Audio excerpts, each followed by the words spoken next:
I used to believe money, handled right, was a kind of marriage glue. Not romance, never that. But the quiet cohesion of bills paid on time, savings named after things we dreamed out loud, calendars that matched.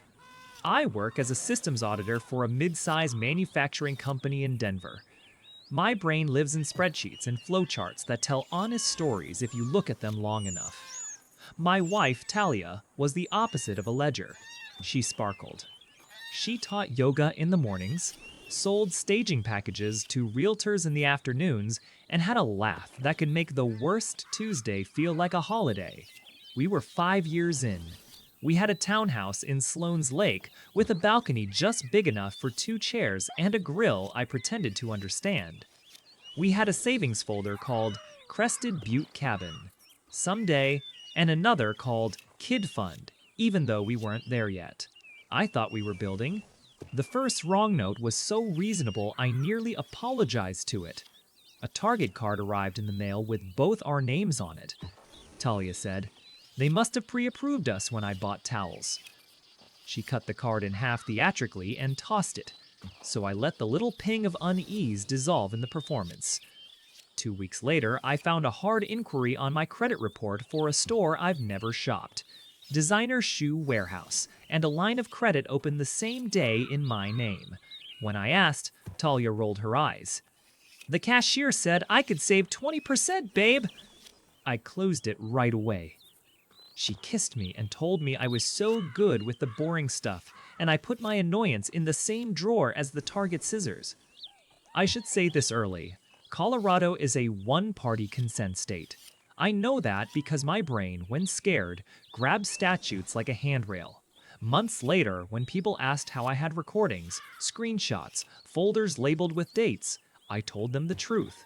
I didn't plan to become a detective in my own house. I planned to be a husband. My plan changed. The second wrong note was a phone call from Wells Fargo fraud asking if I'd authorized a credit limit increase on a Visa card I didn't know existed. I was in a conference room combing through a vendor's controller logs when my phone lit up with "Unknown caller." I usually let those die. Something in my stomach said, "Pick up." "Sir, we have a request to raise your limit to $25,000. We just need to verify your income and last four of your social." The man was professional, neutrally bored, the way they train you to sound when a fire might or might not exist. I asked him to read the mailing address he had on file. He did. It was ours. He read the email they'd sent a confirmation to. It was ours, but with a mailbox rule Talia used when she signed us up for coupons. He read the phone number for two-factor verification. It was Talia's cell. "I didn't request this," I said, and my pulse felt like footsteps down a hall. "Can you freeze the account?" "Not without the primary applicant," he said, now careful. "We can put a 72-hour review hold."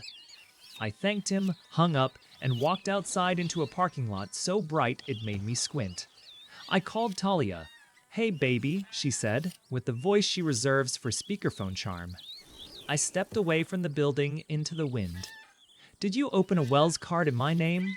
Silence the length of a blink. "What?" "No. Why would I? I have a Visa with the studio." "They just called me for a limit increase." "Probably a scam," she said quickly. "Don't give them anything. Delete it." It was a call. "Delete it anyway," she said, wittier, pushing for lightness, and moved to a subject about my mother's birthday as if we hadn't just stepped into a different weather system. That night, I sat at the kitchen table with my laptop and did the thing I do when I don't know what to feel. I gathered. Annualcreditreport.com, TransUnion, Equifax, Experian. An hour later, I had a tri-merge printout so thick it made the stapler grunt. There were 4 accounts I didn't recognize. A furniture store card opened in June. A Best Buy card opened in August. A personal loan for $8,000 through an online lender with a smiling green logo. The Wells card, 3 months old. All on-time payments. All with utilization under 30%. Whoever had done this knew just enough to be dangerous. The thing about being an auditor is that you learn to map behavior like weather. I made a spreadsheet.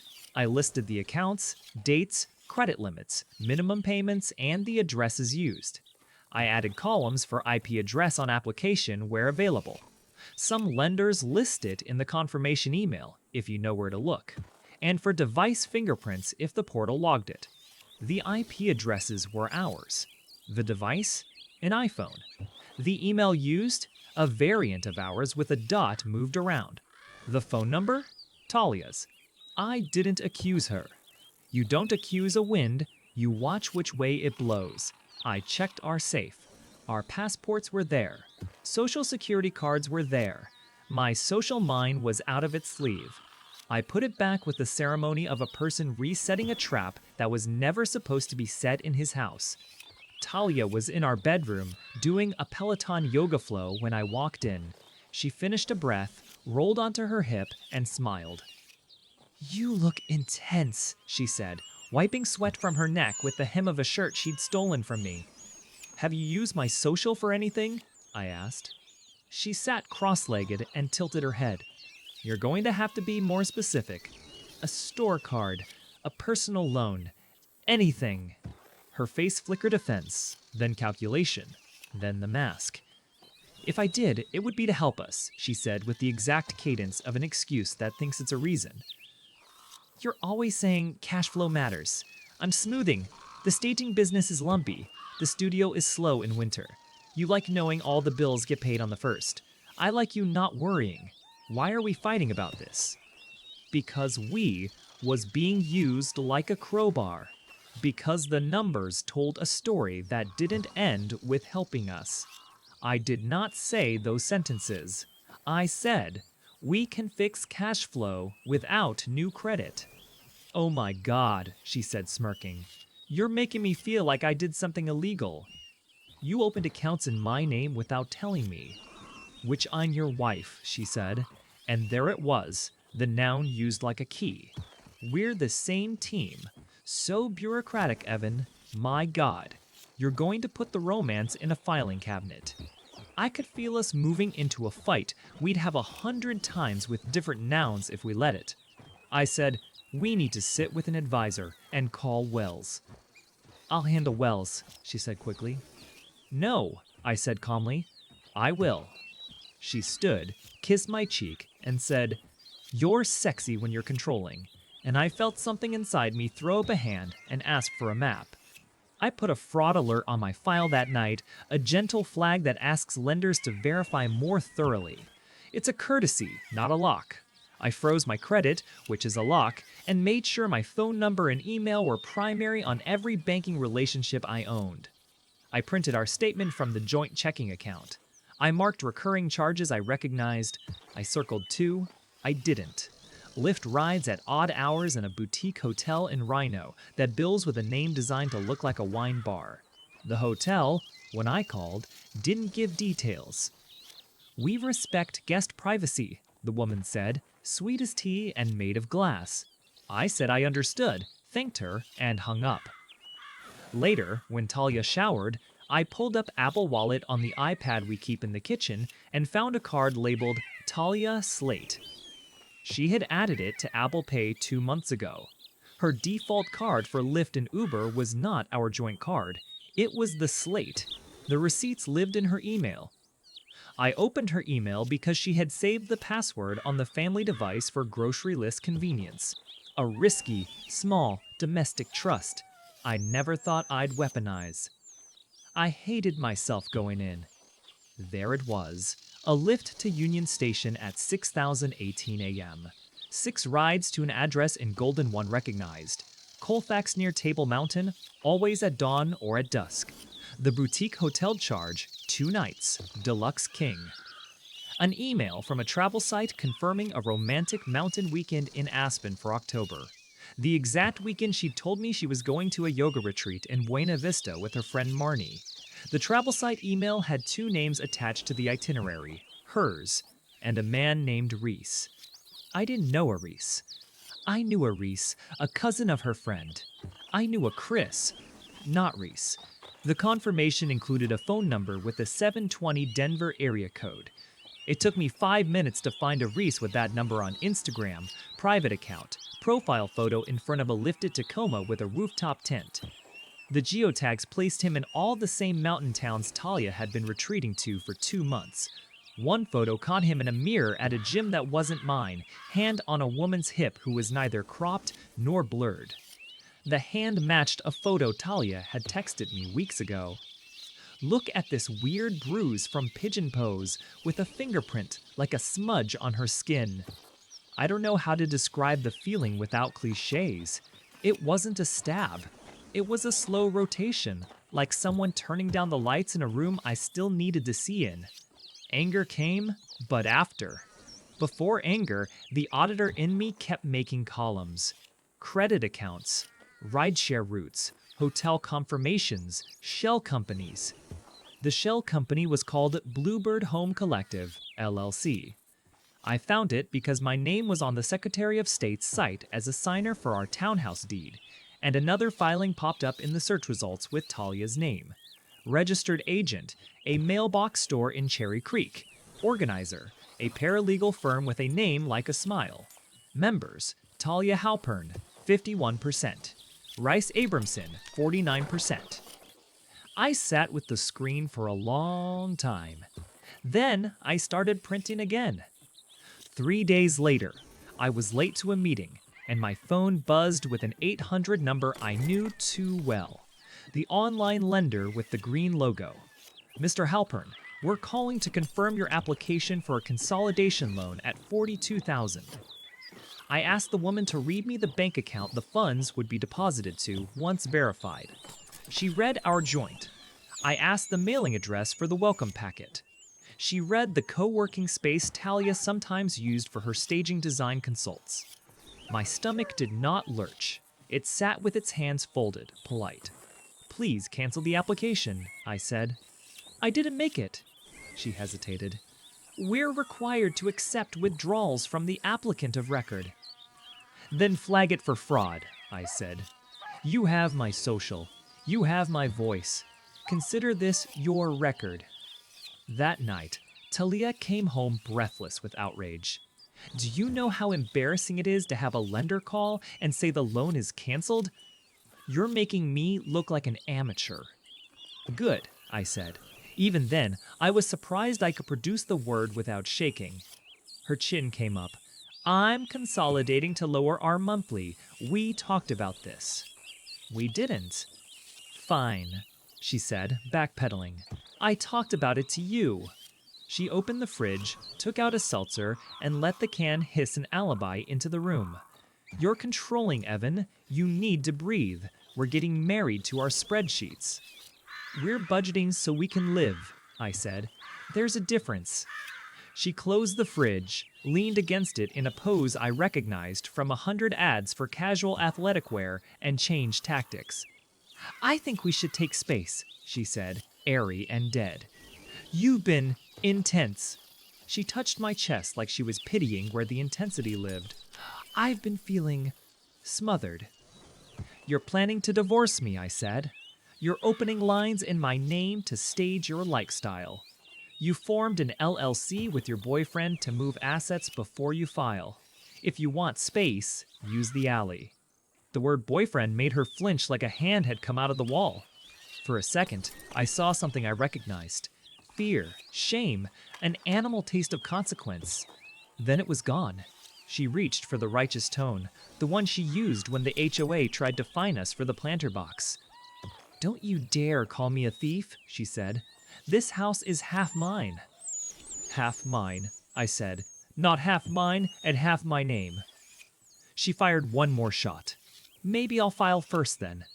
Maybe I'll tell the court you're financially abusive. You monitor my spending. You interrogate me about groceries. You've been unstable. You're making calls behind my back. We both know how that looks. There it was. The plan. Textbook. Starve me of context. Feed the system a story. Lock me out of the narrative while she moved money like cups on a table. I didn't argue. I said, okay. and walked into the bedroom and closed the door because the only way to win a fight with a person who has set the stage is to change theaters. The next day, I did 3 things. First, I retained a divorce attorney. Maggie Chen, recommended by the only person at work who has ever told me a true thing and laughed after. Maggie looked at my folders, listened quietly, and said, "We are not going to chase every lie. We are going to line up facts like bricks and let gravity build the wall." She filed a motion to freeze community accounts pending a temporary orders hearing. She filed a notice with the court, asking that neither party take on new debt in the other's name until adjudication. She told me to breathe. It helped, a little. Second, I put a credit freeze on Talia's file too. She would later claim this was abuse. Maggie explained that as a spouse, I could not unilaterally freeze her file without permission and that I should not even try. So I didn't. What I did do, legal and clean, was remove my name from being an authorized user on any card I hadn't authorized.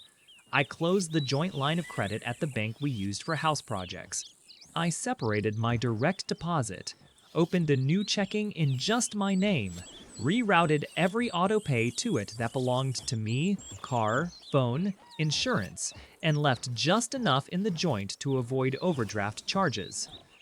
I ordered new debit cards from the new bank with a travel alert to nowhere because for months the joint account had been less a pool and more a grab bag. Third, I called every bank with a card that had my name anywhere on it and explained, calmly, professionally, that there was suspected identity misuse on household cards and that I wanted my 2-factor authentication as the only green light for limit increases, cash advances, merchant category code overrides. Most reps didn't know what merchant category codes were. A supervisor at Chase did.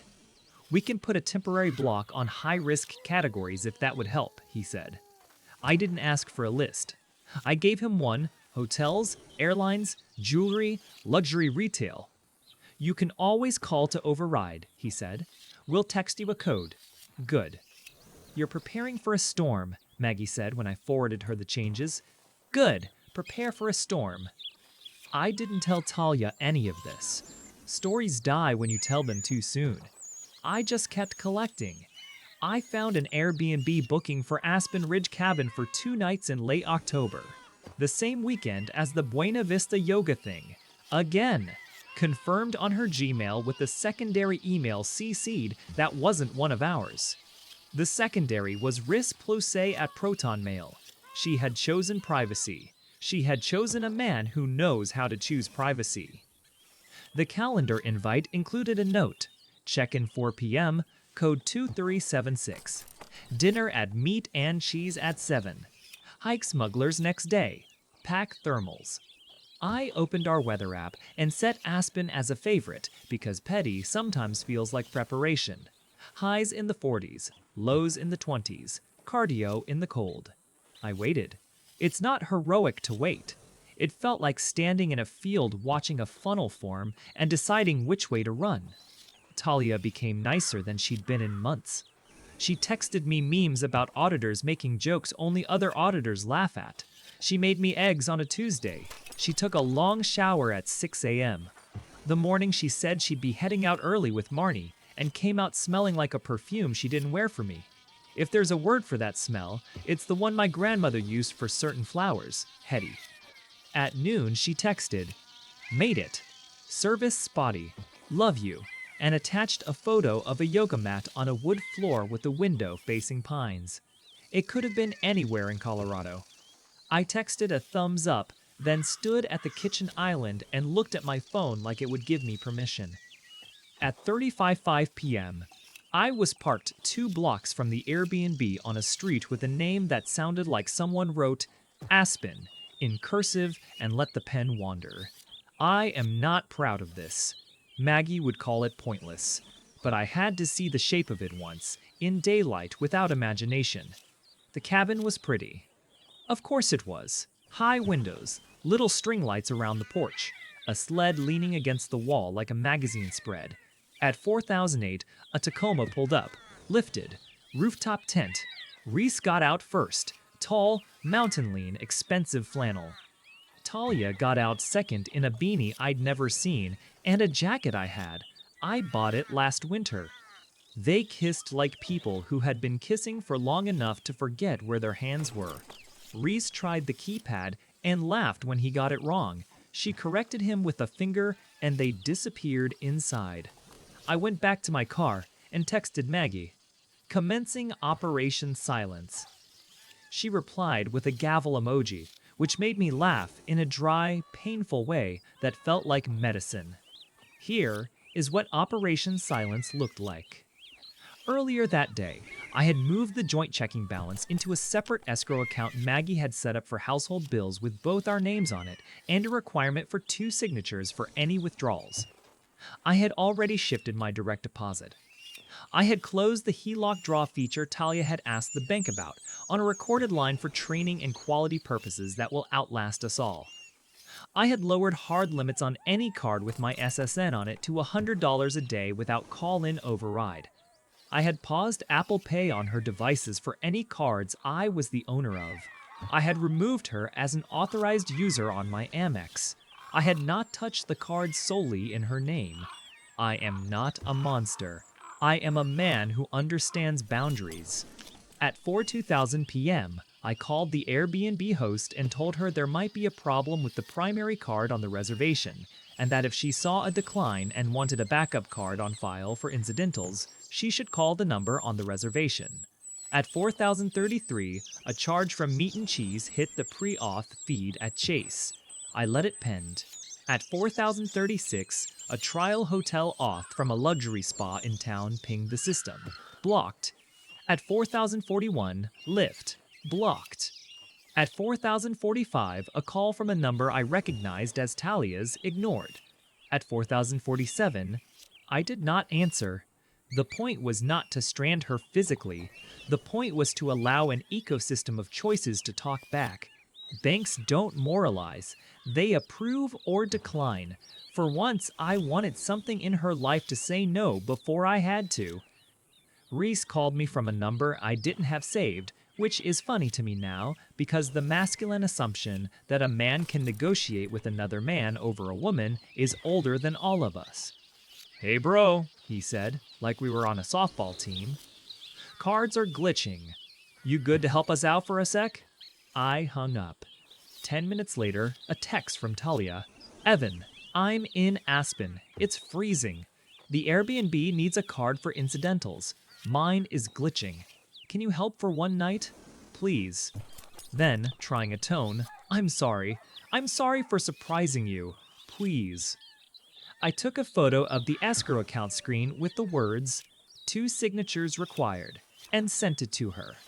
Then I sent a screenshot of the online lender's application, the LLC formation, the boutique hotel receipt, the Wells limit increase request, and the travel confirmation with romantic weekend in the subject line.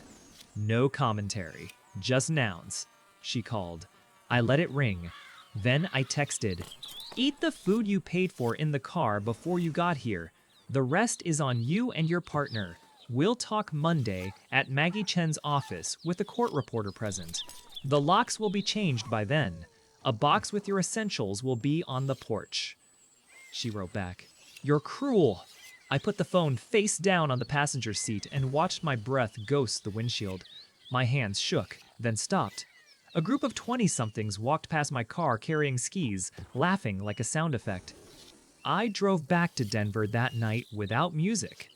I slept on the couch because the bed had too much history in it, and because, from the couch, I could see the front door and something about that line of sight made me feel like the house would tell me if it needed anything.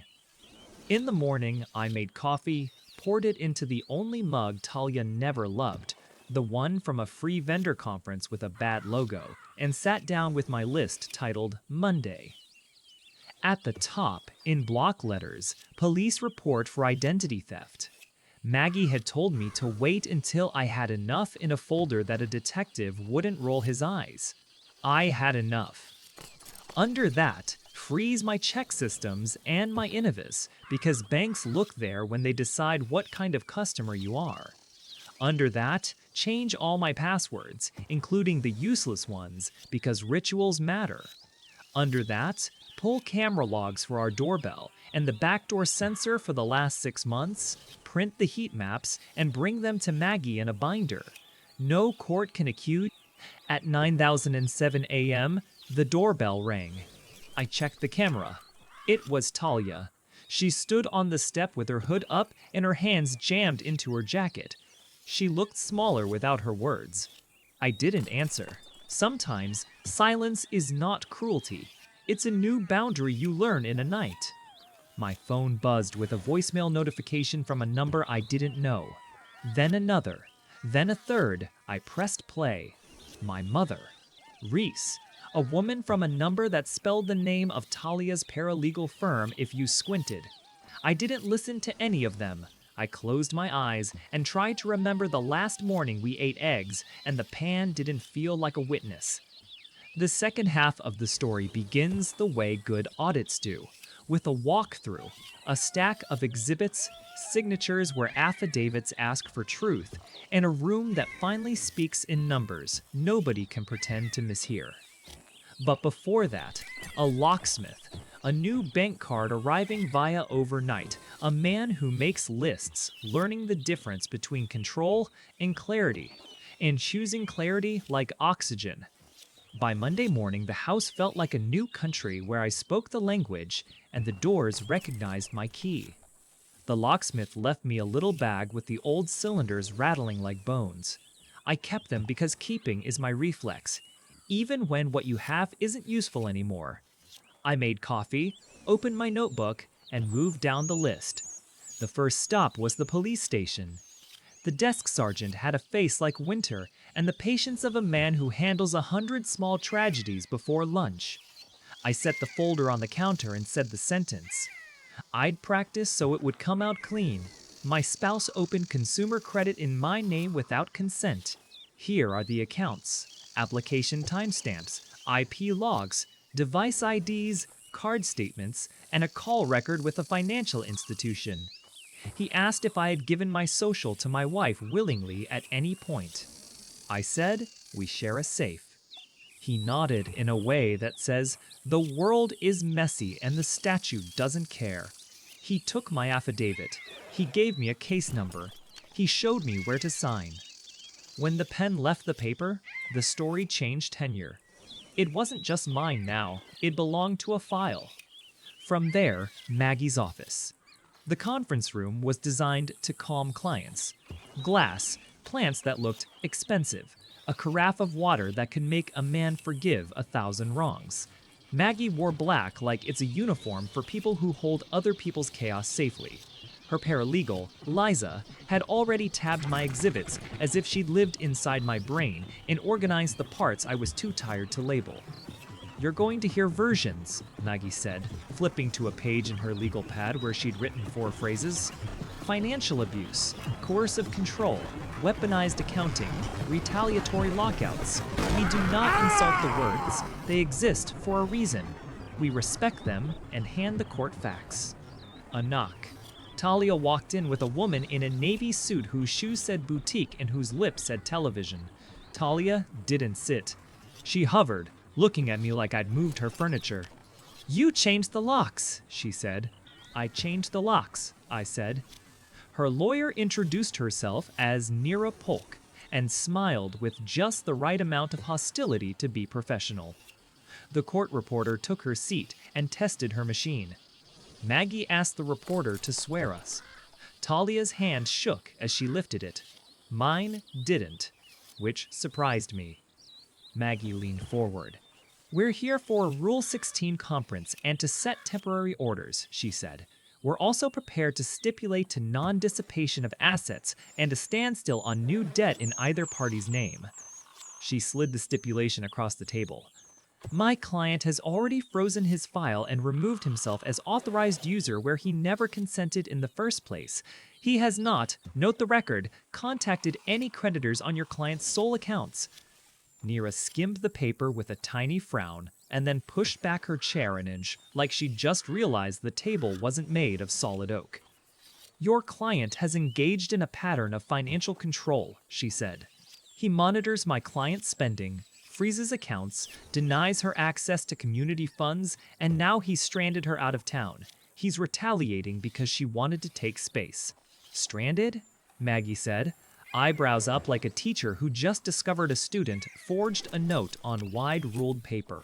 Your client rented a luxury cabin for a romantic weekend using a card that bore my client's social security number, and she brought a boyfriend.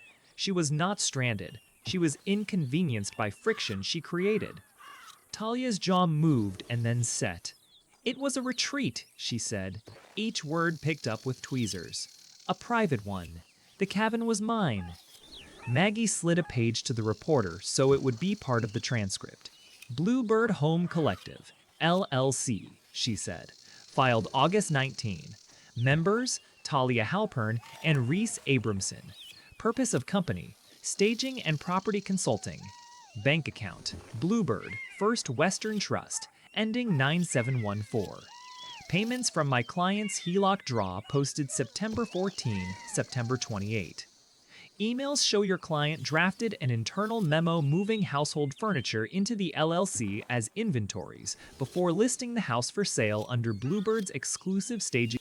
That would create paper that says, the furniture purchased jointly is now company property. Clever. Transparent. Neera's smile thinned. If that's true, it's a misunderstanding of bookkeeping, not malice. Call it an intent, Maggie said, turning to me and tapping the table twice like a metronome. Evan, we're going to establish a timeline. I told it. I told it in the exacting way my job taught me.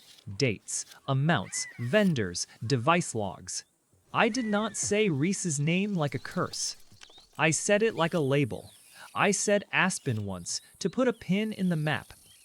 I didn't mention that I'd watch them kiss in the wash of a high-elevation sunset that deserved people who told the truth under it. We kept it factual. We kept it dull. I could feel Talia's anger trying to pull the narrative down a steeper hill. Maggie kept it on the road. When did you discover the LLC? The court reporter asked me, repeating Maggie's question in a cadence that made the room feel smaller. 2 weeks before the Aspen weekend, I said. I searched the Secretary of State's site for our names to pull our deed. The LLC populated as a related filing. It's a matter of public record. And what steps did you take upon discovering it? Documented it, retained counsel, prepared to file temporary orders so no property could be retitled while the court considered the matter. Neera broke in. He changed the locks. Maggie nodded. After the Aspen trip, after the police report, and my client has boxed essentials as requested by the statute. He has not destroyed, concealed, or encumbered. In fact, he removed his own funds to keep ordinary bills paid. Here's the escrow. She slid the escrow ledger across the table. The numbers were clean, neat, full. Neera frowned and lifted a hand in surrender. We'll review and respond, she said. In the meantime, we'll seek exclusive use of the townhouse for our client. Maggie didn't laugh, which I respected so much, I wanted to Venmo her more than the retainer. On what grounds?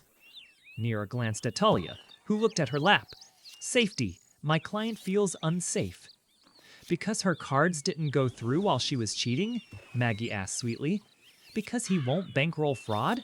The court loves safety, so do I. Let's talk about safety with numbers. This is what an ecosystem looks like when someone bends it to break a person. The reporter's shoulders told me she was enjoying this more than she should. We broke for 10 minutes so Neera could regroup. Talia walked to the window and stared at a tree like it was showing her the exit. I poured water because pouring water keeps your hands from doing anything dramatic. When we returned to the table, Neera had the mask back on. We'll stipulate to no new debts, she said. We'll stipulate to a freeze on asset transfers. We'll stipulate to a mutual stay away from new partners. The townhouse remains shared until a hearing. Agreed, Maggie said. And I learned, right then, that winning in rooms like this is often just not losing. On the way out, Talia said my name like a warning and a question. Evan. She waited until Nira was out of earshot. You think you're righteous? I think I'm done underwriting your version, I said. You're vindictive, she said, almost whispering. You did this to humiliate me. I did this so the accounts would stop lying, I said. She stared at me long enough for the elevator to open and close twice. You know what the worst part is? She asked. You liked it. No, I said, but I slept. The next weeks were admin with spikes. The fraud reports went to the bureaus with the case number stamped like a badge. The lenders sent form letters with, "We are investigating" on clean paper and "We're sorry for any inconvenience," like a Band-Aid on a bullet wound. The boutique hotel disputed a chargeback and then rolled over when Maggie's office sent the receipts. Apple Pay token number linked to card ending 0521, device ID iPhone, 13 device location geotag at check-in, Talia's cell, the email account associated with the booking. The young manager called me herself to apologize, and I could hear the weight of a training seminar in her voice as she said they would be reviewing after-hours access to the venue. She didn't say the word Reese. She didn't have to. I thanked her and told her none of this needed to be public. It was never about an audience. Talia tried the angle we expected. She filed a motion for temporary maintenance, citing my income and her lost clients due to reputational harm. Maggie's reply was an arrow made of math. Household bills paid? Yes, via escrow. Access to funds for daily living? Yes, she had 2 personal cards in her name, unaffected by my freezes, and the escrow was paying rent and utilities. Evidence of reputational harm caused by me? None. I hadn't posted, texted, emailed, or told anyone outside counsel and law enforcement. If her reputation was harmed, it was gravity doing what gravity does when someone throws things off a balcony. The judge at temporary orders was a woman in her 50s who looked like she had seen couples audition their best selves and their worst selves in equal measure. She directed the courtroom like a pediatrician directs a well-child visit, firm, kind, unimpressed by drama. Nira tried to introduce the word stranded into the record. The judge cocked her head. Stranded? Counsel? In Aspen? Your client had a vehicle. Your client had their own cards. Your client arranged the trip. Let us avoid adjectives. When Maggie presented the LLC filing, the judge's eyebrows went up 1/8 of an inch. This is why we freeze, she said to no one in particular. Exclusive use of the townhouse went to me for the 90 days pending hearing. The court ordered both parties to comply with the non-dissipation clause. We were to exchange financial disclosures, including all accounts, all debts, all business interests, all transfers in the last 6 months. We were to attempt mediation before trial. We were to shut down, with prejudice, a social media war neither of us had launched. Outside the courtroom, Talia's parents waited with faces carved in phrases they hadn't decided to use. Her mother pulled me aside like she had a right to my arm. You humiliated our daughter, she said. No, I said, too tired to decorate the sentence. She did that. I just stopped paying for it. Her father said nothing. He looked at the floor as if the carpet would suggest an exit strategy. I didn't gloat. There wasn't anything to gloat about. I went home and made rice because that's what my hands knew how to do when the rest of me wanted to run in any direction for 1.5 miles. Word got around anyway. Not through me. People talk the way money moves along the paths that were already there. My friend Dev stopped by with a 6-pack and a silence that honored the parts of my day that didn't want words. He asked 3 questions. He told me one story about his own divorce, a quieter thing, a kinder thing, a thing with older wounds and gentler bandages. He refused to let me become a performance for anyone. It saved me from the version of myself who wanted the applause for not losing my mind. The Aspen weekend had its own ripple. The Airbnb host texted me, separately, to say she was sorry for any inconvenience and that the reservation had been canceled for violation of house rules. The guest list had listed 1 name, 2 had arrived. She refunded the cleaning fee. I told her she didn't owe me anything. She insisted.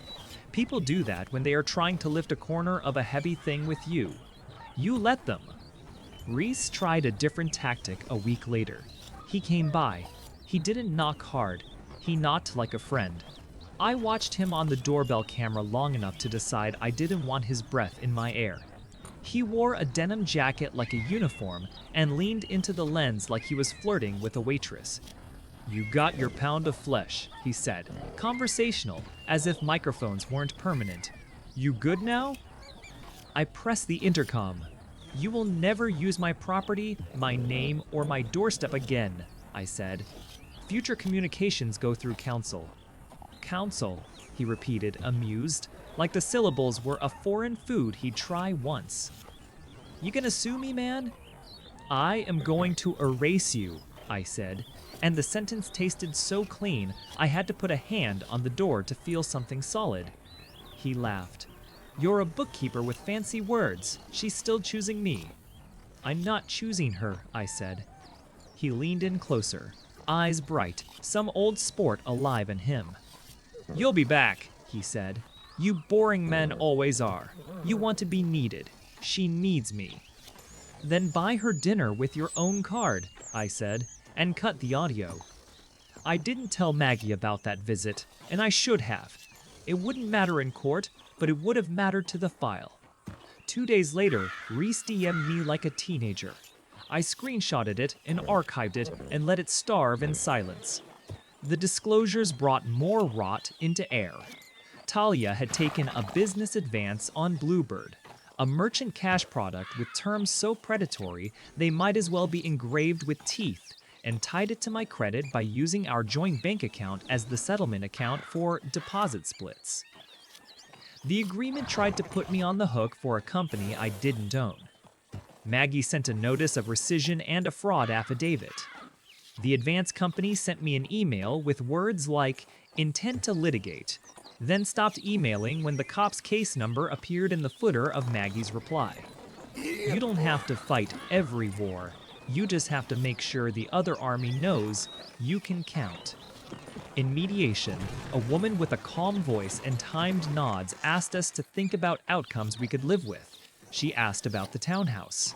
I wanted to buy her out. Talia wanted to list and split, but not 50-50. She wanted 70 because she had added value through design. The mediator smiled like she'd heard that one so many times it now came with a ringtone. We landed on 60-40 to me. The value add, discount, and the judge would likely approve it given the non-dissipation violations. Talia tried to roll in her LLC's inventory, which was our furniture wearing a new name. Maggie handed me a pen. I crossed out the line. Talia glared. She told the mediator I was punishing her. The mediator said the word boundaries in a way that made it sound like the most expensive word in the room. We did not agree to spousal support, she asked. Maggie put a list on the table: degrees, earning capacity, the time in the marriage, assets returned, debts forgiven. The mediator read it like a poem without rhyme. "No maintenance," she said, writing it down. My hands relaxed without telling me they'd been stiff. When it was over, Talia lingered in the hall with a face that could have sold any problem as a fundraiser. "You could have made this gentler," she said. "You could have made it unnecessary," I said. "You love being right," she said. "I love sleeping," I said, and I do not know why that sentence became my North Star, but it did. The divorce finalized in late spring. There was no grand finale, no bailiff banging a gavel hard enough to get quoted on a podcast. The judge signed. The clerk stamped. We walked out of the building as two people with new names for each other: ex-petitioner, respondent, and old names for the same objects: couch, pan, cat. I changed utilities into only my name. I took her name off the doorbell. I stopped checking the camera at night. 2 months later, a letter arrived from Wells. They'd closed the fraudulent card, flagged the file, and scrubbed the trade line. The online lender with the green logo wiped their inquiry and sent a letter that apologized 12 different ways without admitting anything. The boutique hotel sent a coupon for a free night that I forwarded to Julian with a note that said he deserved to trade his whistle for a glass of good wine someday. He wrote back, "Thank you," and a photo of the bar where he worked now, dark wood, quiet Tuesdays, a chalkboard menu where the craft beer names looked like jokes. I ran into Talia once at the Cherry Creek Farmers Market. She was with a woman from her studio who treated her like she was made of glass. She wore sunglasses so large they looked like a disguise. She saw me before I saw her and didn't flee, which I will always respect. We did the polite nod. She asked how I was, and I said fine because that is what divorced people say in public. She touched the edge of a tomato and said, "I don't think of you as the enemy," and it was so clearly her way of asking me to say the same that I surprised us both by saying, "I don't think about you as an enemy either." She nodded. We didn't hug. We didn't rehearse apologies for each other. We walked away with bread in our bags and a version of clean. As for her financial karma, it didn't come as a flaming meteor. It came as a circle of small practical no's that finally had her name on them. The cash advance company sent her to collections and then negotiated down to a number she could pay if she didn't post inspirational quotes every morning instead of consulting gigs. Bluebird dissolved quietly. Administrative closure for failure to file. The bank she liked for points shut down her owner's card when the EIN did not produce a tax return. The staging clients chose someone else whose prices were worse, but whose paperwork existed. Aspen didn't ban her for life. That's not how the world punishes. But she lost the thing she'd built her scaffolding on, frictionless access. Every doorway asked her to show a card with only her face on it. Some days, that is a fair world. I sold the townhouse a year after the decree and bought a smaller place with light in the mornings. I kept the grill and the habit of making lists. I changed jobs. Same work, better boss, fewer meetings where people pretend a spreadsheet is a prophecy. I started dating as if the point were to see if my mouth could tell a true story without a diagram. It can. I met someone who likes maps and hates antics. She asked me on our third date what my favorite equation is, and I told her balance sheet equals truth. She laughed and then asked me again, but about food. We cooked, and when the skillet got too hot, I turned the burner down instead of pretending it was fine. You can learn again. You can make eggs that taste like one thing.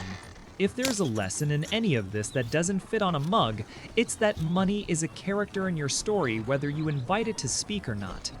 If you don't give it lines, it will improvise. It will say the quiet parts loud and the lies like invoices. I used to think love and money were opposites, like poetry and math. They aren't. They both tell the truth eventually.